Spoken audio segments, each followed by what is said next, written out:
नमस्कार, आपके साथ मैं हूं निशा रौतेला और आप देख रहे हैं अपन उत्तराखंड। तो चलिए बुलेटिन की शुरुआत करते हैं। उत्तराखंड की धामी सरकार जल्द ही नया भू कानून लागू कर सकती है। आपको बता दें कि भू कानून में सुधार की संभावनाएं तलाशने के लिए बनी समिति ने अपनी रिपोर्ट मुख्यमंत्री पुष्कर सिंह धामी को सौंप दी है, जिसको लेकर सीएम धामी ने कहा कि लंबे समय से भू कानून को लेकर यहां पर चर्चाएं होती रही हैं और मैंने जब मुख्य सहयोग के रूप में काम करना शुरू किया तो मुझे यहाँ कई लोग जो उत्तराखंड के जानकार थे उन्होंने लोगों ने कहा कि भू कानून पर चर्चा होनी चाहिए। इसके लिए मैंने कमेटी बनाई थी और इस कमेटी ने मुझे अपनी रिपोर्ट दी है। आगे क्या कुछ कहा आप भी सुनिए।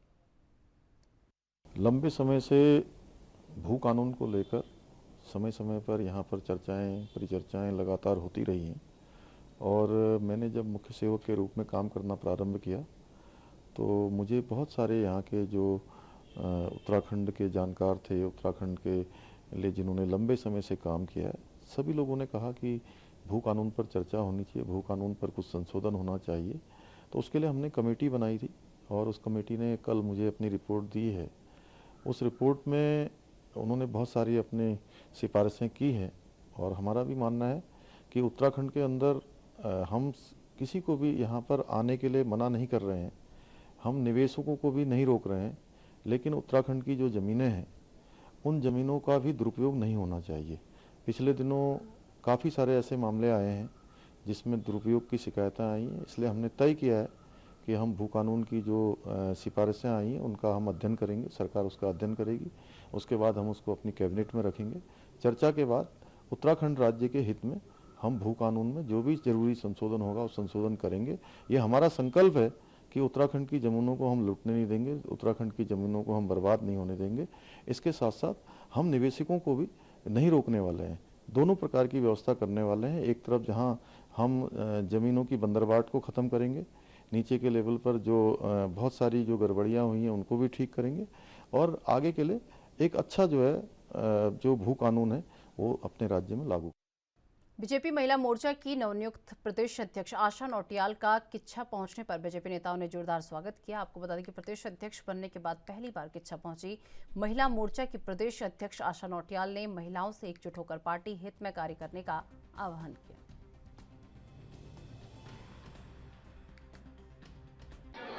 महिलाओं को जोड़ना है, महिला मोर्चा मजबूत बनाना है और आने वाले समय में मोदी जी को फिर से देश का देखिए, हमारी महिला मोर्चा बूथ लेवल तक काम करती हैं और आपने देखा होगा कोरोना काल हो, चाहे राम मंदिर के लिए जो मतलब राम मंदिर के लिए जो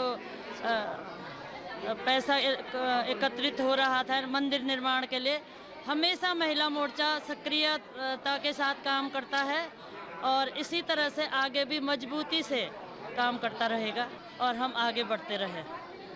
आज हमारी नवनिर्वाचित आशा नौटियाल जी यहाँ पर किच्छा में आई और महिलाओं को पारिवारिक विवाद के चलते देहरादून के बलवीर रोड के बीजेपी कार्यालय के पास देर रात एक महिला की हत्या का मामला सामने आया है। आपको बता दें कि हत्या करने वाले आरोपी राम सिंह को पुलिस ने गिरफ्तार कर लिया है। वहीं मृतक उषा देवी का शव भी पुलिस ने अपने कब्जे में ले लिया है। जानकारी के मुताबिक आपको बता दें कि लंबे समय से पति पत्नी के बीच काफी विवाद चल रहा था और कल करीब रात के 12 बजे भी इसी तरीके के से दोनों आपस में लड़ाई झगड़ा कर रहे थे और कहासुनी हुई, जिसके चलते पति ने क्रिकेट खेलने वाले बल्ले से पत्नी की हत्या कर दी। फिलहाल पुलिस मामले की जांच में जुटी हुई है।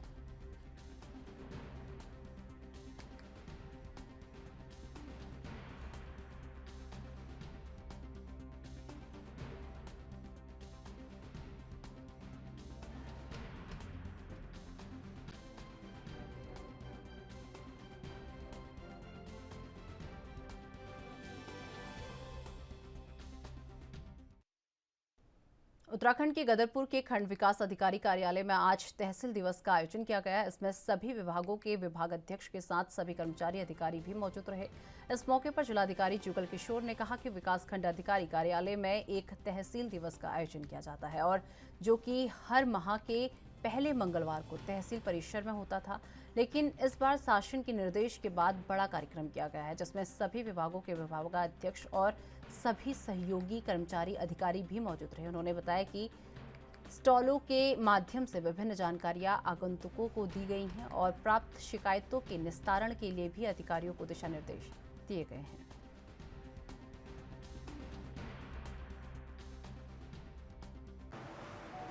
अभी तक इसमें करीबन 65 शिकायतें आ गई हैं और ज़्यादातर शिकायतें राशन कार्ड परिवर्तन को लेकर हैं। कुछ शिकायतें हैं जिसमें रोड और नाली निर्माण को लेकर है और कुछ शिकायतों में विद्युत कनेक्शन और बाढ़ सुरक्षा कार्य को लेकर है। क्या दिशा निर्देश दिए गए हैं सर? इसमें राशन कार्ड से संबंधित बहुत ज़्यादा शिकायतें आ रही हैं सर, बीपीएल श्रेणी की ज़्यादा डिमांड कर रहे हैं लोग। अभी अभियान चला था जिसमें जो भी लोग सक्षम हो गए थे उन्होंने अपने राशन कार्ड सरेंडर किए थे बीपीएल वाले, और हमने ये निर्देश दिया है कि जितने भी ऐसे कार्ड की वैकेंसीज़ हुई हैं उनमें जो पात्र व्यक्ति है उसको गरीबी रेखा वाला वाइट कार्ड और पिंक कार्ड दिया जाए, और जो अमीर लोग हैं जिनके कार्ड ऐसे बन गए हैं उनको मोटिवेट करके उनसे कार्ड सरेंडर करवाया जाए। सर, सड़कों की हालत बहुत ख़राब है बदरपुर में, नेशनल हाईवे विशेषकर, क्या दिशा निर्देश दिए गए उसको लेकर? मौसम भी कही हुई है क्योंकि एनएच क्योंकि एक बाईपास अपना निर्माण कर रहा है और अंदर की सड़क कुछ एक साल पहले इन्होंने ब्लैक टॉप किया था।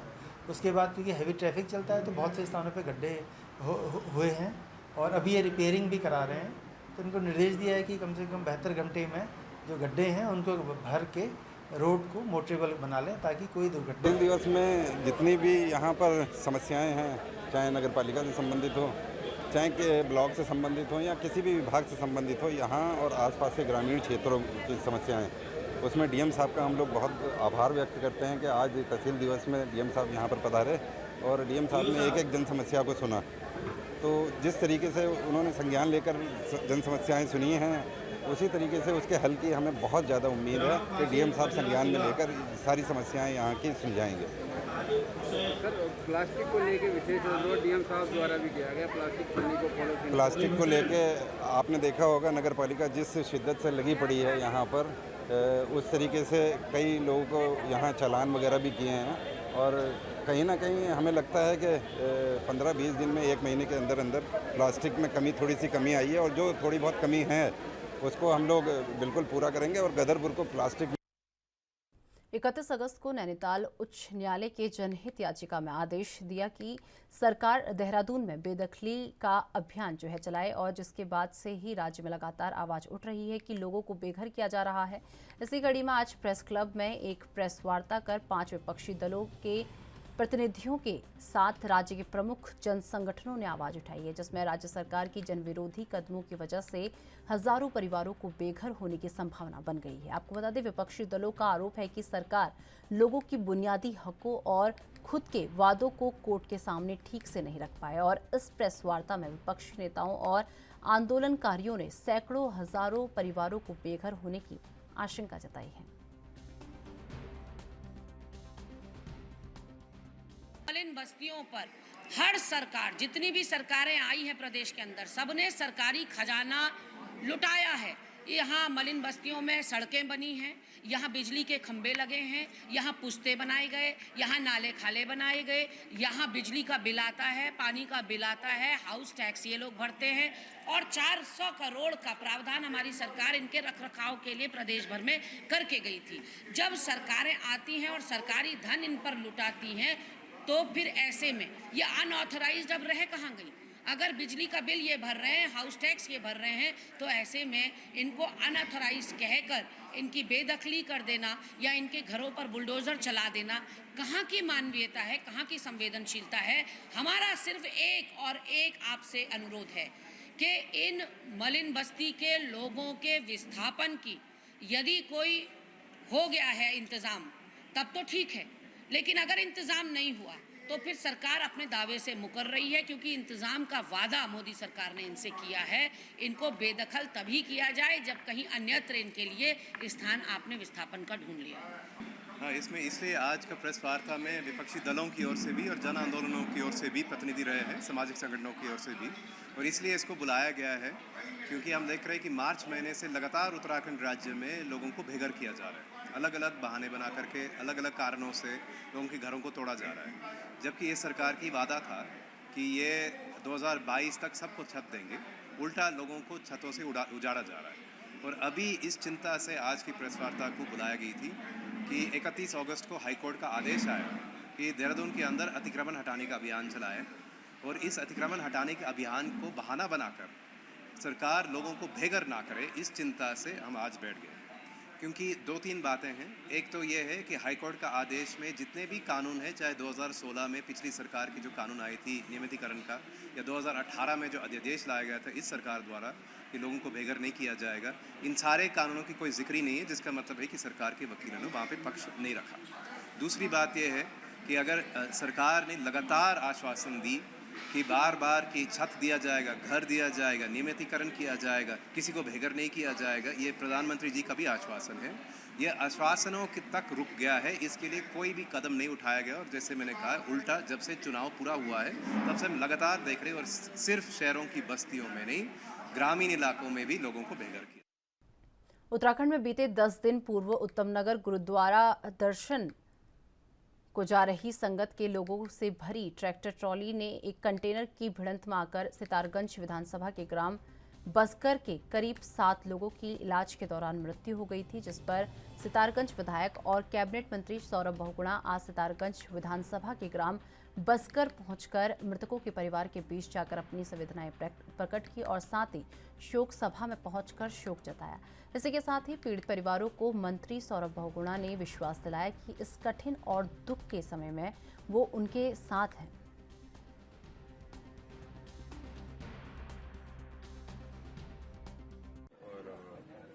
बरगढ़ गाँव में 7 लोगों की मृत्यु हुई थी एक्सीडेंट में, और लगभग 30 से ज़्यादा लोग इंजर्ड हुए थे जो अस्पतालों में अभी भी भर्ती हैं। तो मैं उनके वहाँ कुछ श्रद्धांजलि देने आया था, परिवार के संवेदना प्रकट करने आया था, अपनी तरफ से, अपने परिवार की तरफ से, पूरी सरकार की तरफ से। और उनको ये विश्वास दिलाने आया था कि दुख की घड़ी में सरकार आपके साथ है, आपका विधायक आपके साथ है, और कोई भी मुश्किल जो आने वाले समय में उनके परिवारों को होगी उसमें सरकार उनके साथ लगातार खड़ी हुई है।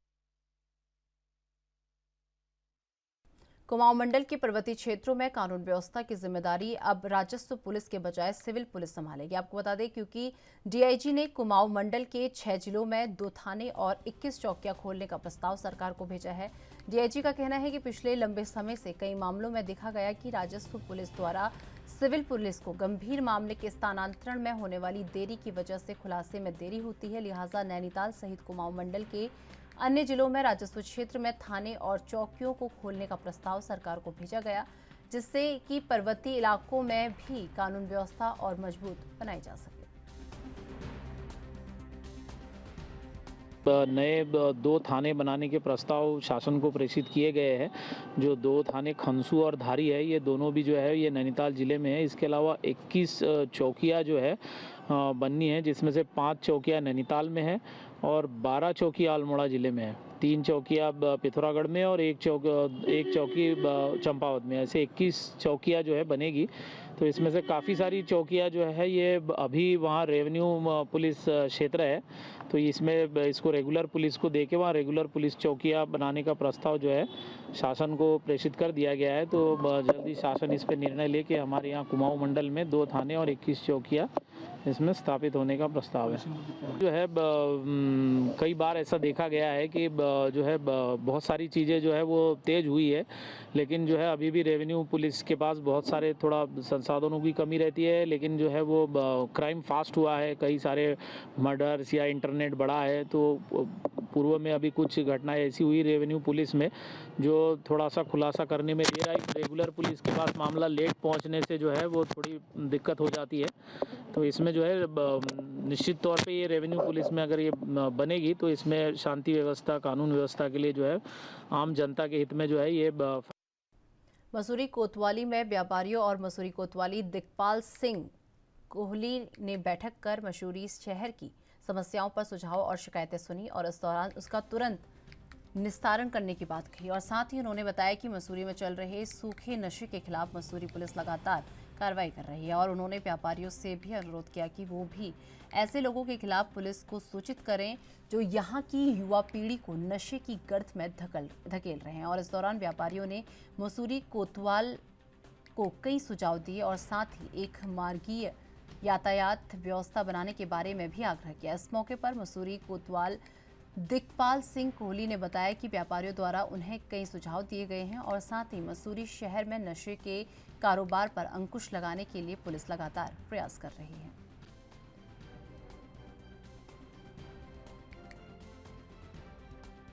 अभी हमने ये पहली बैठक रखी है। सुझाव और समस्याएं दोनों ही मैंने उनसे जाननी चाहिए।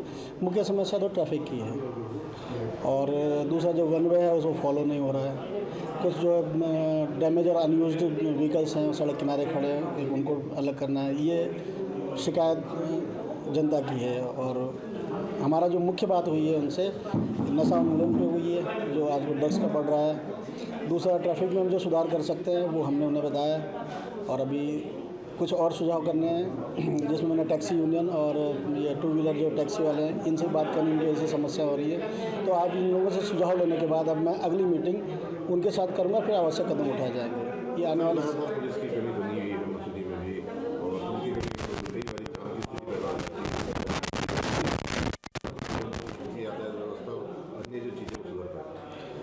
फोर्स की कमी तो है सर हमारे पास। अभी मात्र जो यहाँ एलोकेशन है उसके 25% फोर्स मेरे पास मात्र उपलब्ध है इस समय।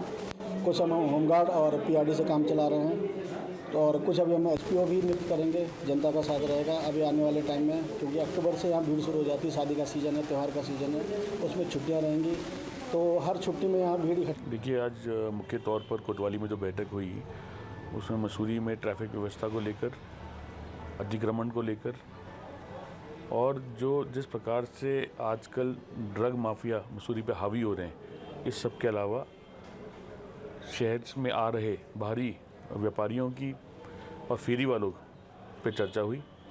और हमें पूरा विश्वास है कि इस बार तो कोतवाली है और हमारे प्रभारी निरीक्षक कोहली जी जो हैं वो ड्रग माफिया को, ड्रग के पूरे प्रचलन को मसूरी में जो अत्यधिक रूप से company garden, Guru Nanak school, camels bag, बड़े मोड़, झड़ी पानी में जिस प्रकार से आज ड्रग माफिया का, ड्रग बेचने वालों का, लेने वालों का कार्य बढ़ा है, मात्रा बढ़ी है, उसको एक ज़रूर कहीं ना कहीं एक कड़ी निगरानी करते हुए रोकेंगे और इस रोकथाम से आने वाली जो हमारी पीढ़ी है और मसूरी के जो लोग हैं वो इसका ज़रूर उनको लाभ मिलेगा। कहने को तो आम जनता की समस्या सुनने के लिए सरकार द्वारा प्रत्येक माह के पहले मंगलवार को तहसील दिवस का आयोजन किया जाता है, लेकिन हल्द्वानी में ये तहसील दिवस केवल औपचारिकता बनकर रह गया है, क्योंकि इस तहसील दिवस में अधिकारी इसे गंभीरता से नहीं ले रहे हैं और कई विभागों के अधिकारी तो तहसील दिवस पर पहुंचते ही नहीं हैं। लिहाजा आम जनता खुद को ठगा सा महसूस करती है। वहीं आज भी हल्द्वानी तहसील दिवस में कुछ ऐसा ही नज़ारा देखने को मिला। कई विभागों से संबंधित समस्याओं को लेकर फरियादी पहुंचे, लेकिन ये देखा गया कि अधिकतर विभागों के अधिकारी ही नदारद हैं। मामले की जानकारी देते हुए एसडीएम मनीष कुमार ने कहा कि पिछली बार भी जिलाधिकारी को लापरवाह अधिकारियों के खिलाफ कार्रवाई के लिए लिखा गया था। उनके खिलाफ अनुशासनात्मक कार्रवाई की जाएगी।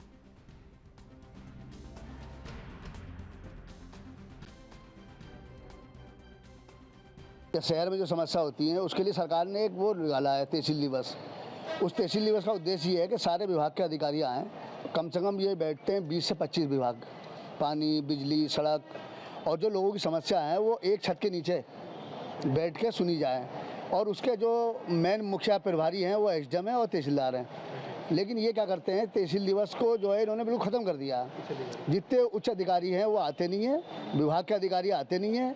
जो जनता समस्या लेकर आती है उनकी समस्या को निदान नहीं होता और इसलिए निराश होते हैं। साहब के पास हमने आज तो इंदिरा नगर पानी नहीं आ रही है, इंदिरा नगर बड़ी रोड पे पानी नहीं आ रहा, छोटी रोड पे पानी नहीं आ रहा, वहाँ कई मस्जिदों में पानी नहीं आ रहा, मंदिरों में पानी नहीं आ रहा। कई महिलाएँ ऐसी हैं जिनकी पेंशनें 1 साल से रुकी पड़ी हैं, यहाँ पर मौजूद है हमारे साथ। महिलाओं को जो है पेंशन मिले जो रुकी भी है। कुछ महिला ऐसी हैं जिनके फॉर्म 1 साल से फॉर्म जमा हुए हैं, वो बेचारी गरीब हैं, अशिक्षित हैं, बोल नहीं पाती। क्या मौके पर अधिकारी मिले नहीं? कुछ विभाग का अधिकारी मिले, कुछ के नहीं मिले।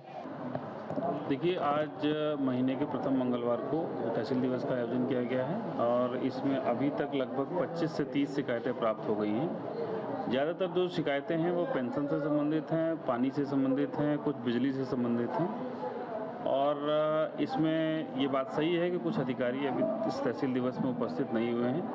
पूर्व में जिलाधिकारी महोदय को लिखा गया था कि जो अधिकारी नहीं आते उनके खिलाफ कार्रवाई के लिए प्रस्ताव दिया गया था। आज भी जिस विभाग के अधिकारी उपस्थित नहीं हुए होंगे उनके खिलाफ अनुशासनिक कार्रवाई के लिए जिलाधिकारी।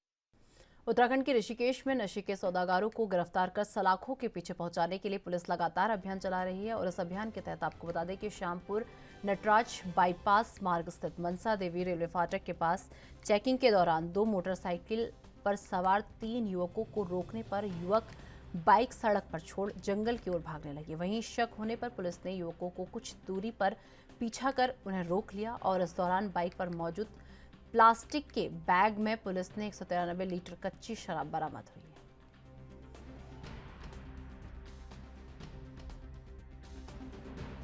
ये लगातार नशे के विरुद्ध एक अभियान चलाया जा रहा है। इस अभियान के तहत अभी कल 2 मोटरसाइकिलों में कच्ची शराब लाते हुए 3 लोगों को पकड़ा गया है, जिनमें एक के पास से 73 लीटर और एक के पास से 120 लीटर कच्ची शराब बरामद हुई। ये सब के सब जसपुर के रहने वाले हैं।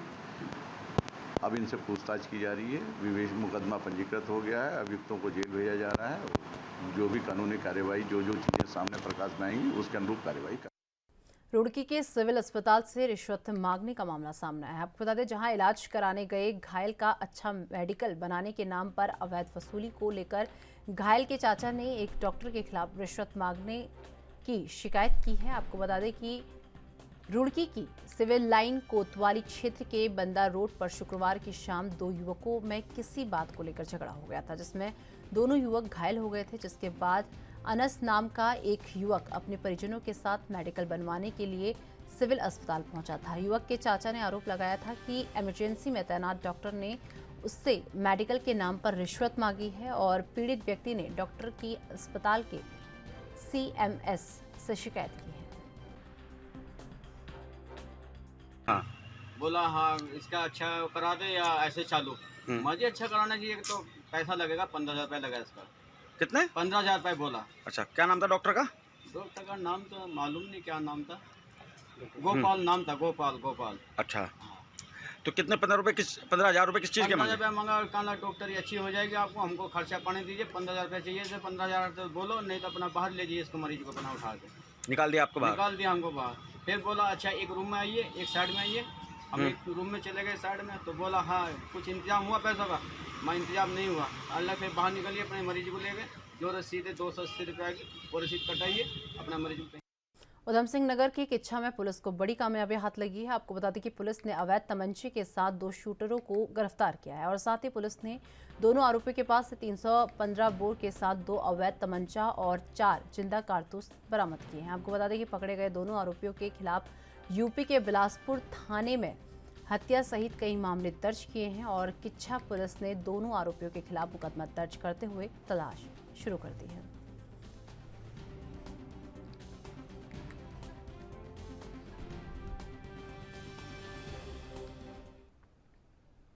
जसपुर नगरपालिका के सभासदों ने नगरपालिका अध्यक्ष के पुत्र और अधिशासी अधिकारी के खिलाफ मोर्चा खोल दिया है। आपको बता दें, सभासदों का आरोप है कि पिछले काफी लंबे समय से नगरपालिका में घोटाला हो रहा है और 2016 में 8 लाख की लागत से बनाए गए स्वागत द्वारों में समय समय पर मरम्मत के नाम पर लाखों रुपए का घोटाला किया गया और सभासदों का आरोप है कि 2018 में नगरपालिका की 14,50,000 की दुकानें नीलाम की गई थी, जिससे 6,50,000 रुपये भी जमा कर दिए गए थे और लेकिन अध्यक्ष पुत्र और अधिशासी अधिकारी ने आपसी सांठगांठ करके वो पैसा वापस कर दिया, जो कि नियमों के खिलाफ है।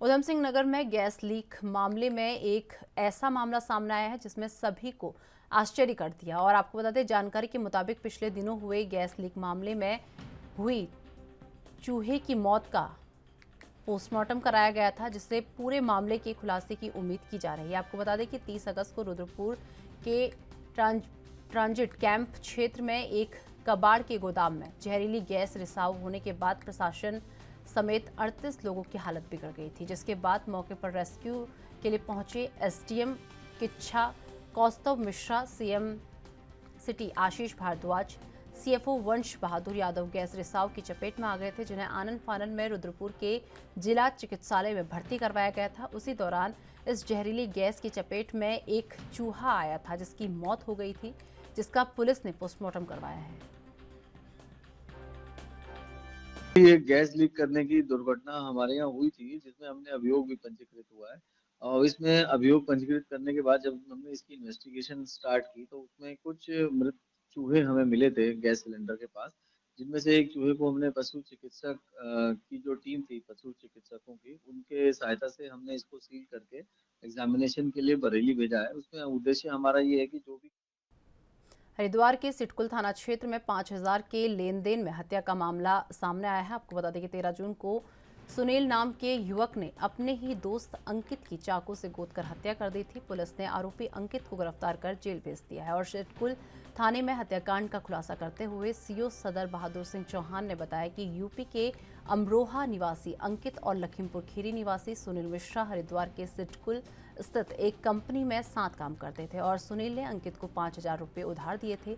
कई बार मांगने के बावजूद अंकित जब पैसे नहीं लौटाए तो 13 जून की रात सुनील ने गुस्से में आकर चाकू से गोदकर अंकित की हत्या कर दी और फरार हो गया।